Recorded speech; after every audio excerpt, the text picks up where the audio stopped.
বিহন্নলা মানে আমরা শুনেছি সমাজে পিছিয়ে পড়া এক শ্রেণী। সমাজ আজও তাদের বাঁকা চোখেই দেখে। কিন্তু আজ এমন কিছু কথা শোনাবো বিহন্নলাদের নিয়ে।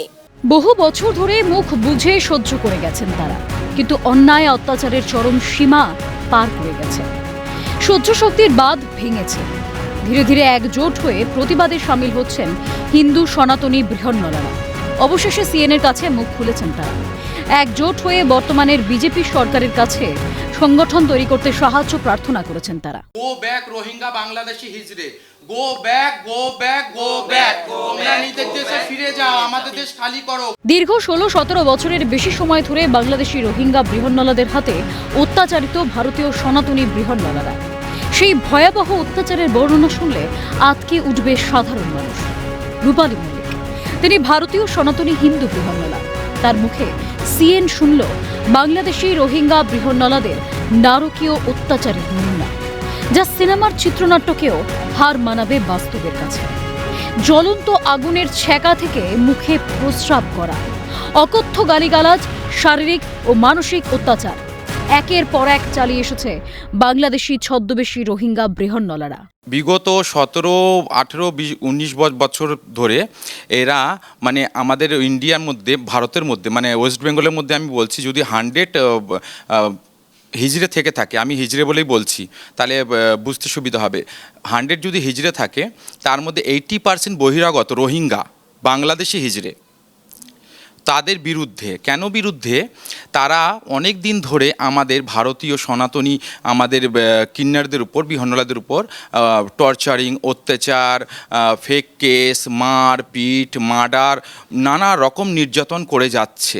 এই সমস্ত কিছুর মূল পাণ্ডা ইকবাল হোসেন নামে এক ব্যক্তি।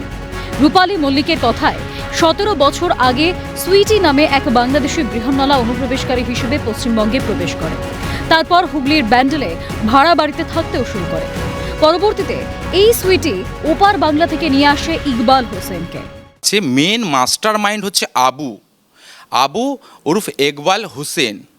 এরা কি বিহন্নলা, ছদ্মবেশী বিহন্নলা? না না না না, ইকবাল হোসেন বিহন্নলা নয়, একটা সম্পূর্ণ পুরুষ। আজ থেকে 17 বছর আগে সুইটি বলে একজন আসে, 17-19 বছর আগে বাংলাদেশ থেকে।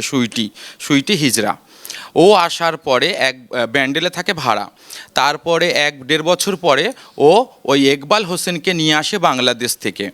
ইকবাল হোসেন ছিল তার বয়ফ্রেন্ড, সুইটি হিজড়ার বয়ফ্রেন্ড ইকবাল হোসেন। ভারতীয় বৃহন্নলাদের নিশানা করে বেলাগাম অত্যাচার চালিয়ে গেছে ইকবাল হোসেন। তার হাতে অত্যাচারিত হয়েছেন খোদ রূপালী মল্লিকও। সিএনকে একান্ত সাক্ষাৎকারে এই কথা জানিয়েছেন তিনি।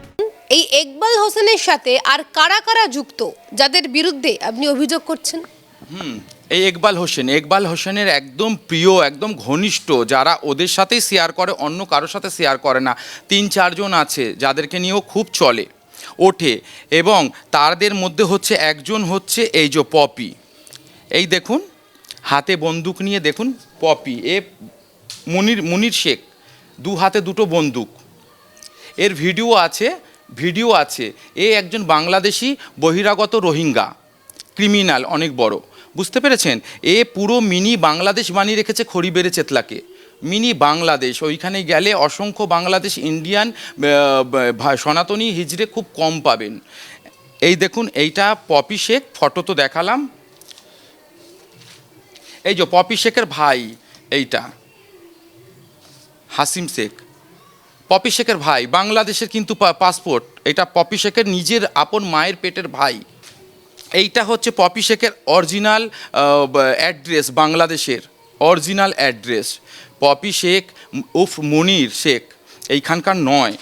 আচ্ছা, এই যে কেয়া। হাতে প্রমাণ সহ রূপালী মল্লিক যাবতীয় অত্যাচারের বর্ণনা তুলে দেন সিএনএর প্রতিনিধির হাতে। সেই সমস্ত ছবি দেখলে শিউরে উঠতে হয়। এবার যারা মানে ইন্ডিয়ান, ভারতীয় অত্যাচারিত হয়েছে, দেখুন কিভাবে অত্যাচারিত হয়েছে এই বাংলাদেশিদের, রোহিঙ্গাদের হাতে। ভারতীয় আমাদের সনাতনী হিজড়ে, দেখুন কিভাবে টর্চার করা হয়েছে, দেখুন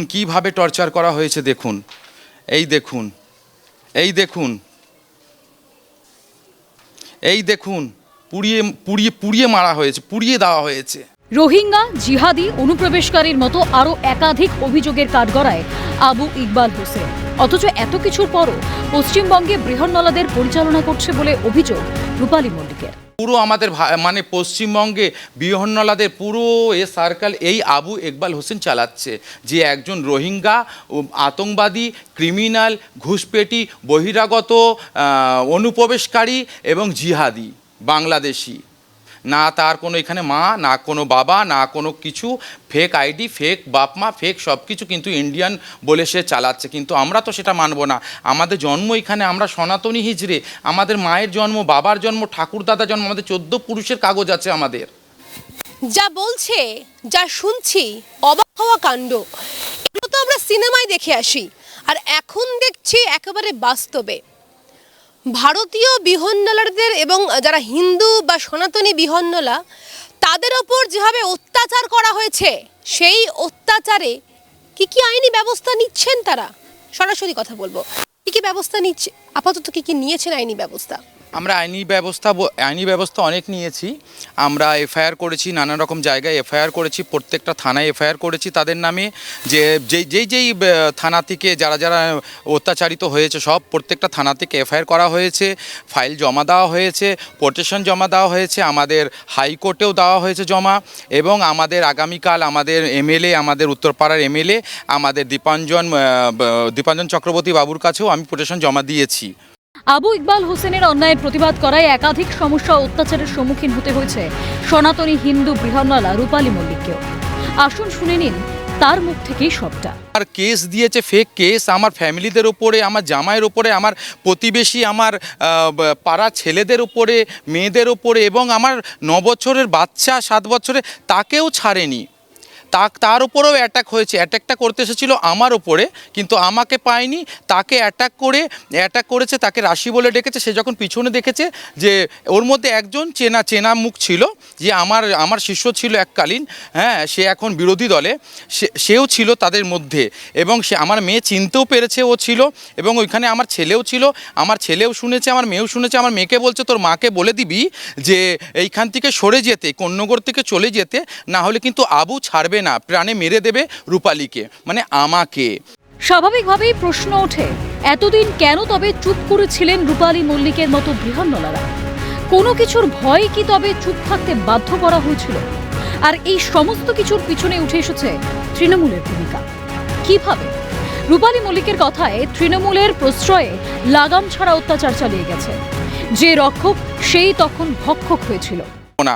এই যে পিসি আর ভাইপো যা সমাজটাকে করেছে, আমাদের পশ্চিমবঙ্গটাকে করেছে, মানে টিএমসি যুগে এরা যা পেরেছে, এই বহিরাগত হিজড়েরা, ঘুষপেটি হিজড়েরা, ঘুষ খাইয়ে, হ্যাঁ, নেতা মন্ত্রী এমএলএ প্রত্যেককে ঘুষ খাইয়ে টিএমসির হাত ধরে আমাদের প্রত্যেকের উপরে নির্যাতন করেছে। এবং আমরা যাব তো কার কাছে যাব? যে রক্ষক সেই তখন ভক্ষক হয়েছিল। আমরা পারিনি কারো কাছে যেতে, পারিনি কারো কাছে আওয়াজ তুলতে। যখনই কেউ আওয়াজ তুলতে গিয়েছে তাদেরকে মেরে ফেলা হয়েছে প্রাণে। ধীরে ধীরে ঘুমটা সরিয়ে এগিয়ে এসেছেন তারা, আইনের দ্বারস্থ হয়েছেন, প্রতিবাদ করছেন ও প্রতিরোধ গড়ে তুলেছেন। আর তাই পরিবর্তিত এই সমাজে প্রাণ ভরে শ্বাস নিতে চান বাংলা তথা ভারতের বুকে অত্যাচারিত সনাতনী হিন্দু বৃহন্নলারা। কি চাইছেন এখন সরকারের কাছে?